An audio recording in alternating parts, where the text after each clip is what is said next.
Yo, what's up mga brad? So, nakikita nyo to sa harapan natin is sako. Tingnan nyo mga brad. Ito yung luya. Paano magtanim ng luya sa sako. Ito yung sako ng simento. Tingnan nyo naman. Ito. Meron ng musbong. Yan o. Kaya medyo namatay siya kasi inano ng manok. Pero may ugat na yan. Nilagyan ko ng dahon ng ito. Dahon ng saging para hindi siya ano yun ng manok. Pag nakita kasi nilang ganito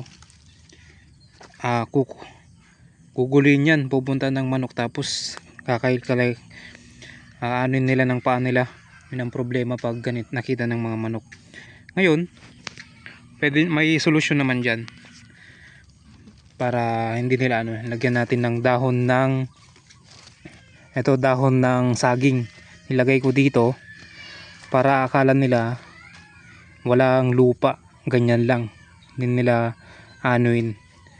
Okay. So paano nga ba magtanim ng luya? Ito yung luya na sa palengke lang. Ito pang household consumption lang. Yun, di ba?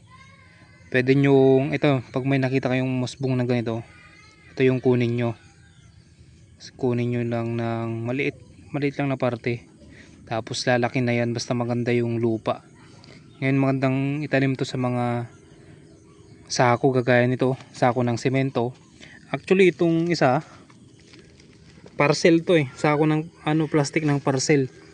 Tingnan nyo may ano pa dyan address yung parcel ko. Ngayon instead na itabon ko, syempre farmer tayo mga brad, diskarte tayo sa ganyan. Nakita natin agad na may potential tong plastic na to. Sayang naman kung itapon natin, malaki pa naman tsaka black plastic. Okay, so instead na itapon, pagtaniman na lang natin. Kailangan lang natin yung magandang lupa. Ito garden soil mga brad, tingnan nyo, diba? Magandang lupa to. Binili ko to dito sa amin. Meron din online. Kung gusto nyo mag-order online, lalagay ko na lang yung link dyan sa baba.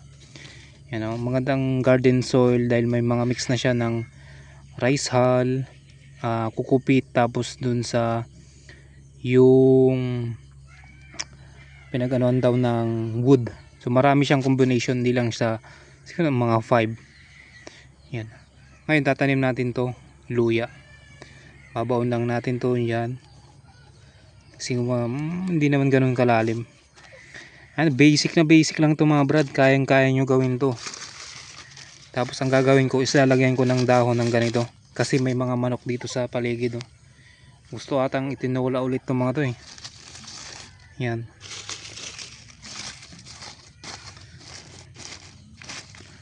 Kung wala namang manok sa inyo, okay lang na walang ganito. Sa amin kasi ang daming manok. Kaya nilalagyan ko ng ganito.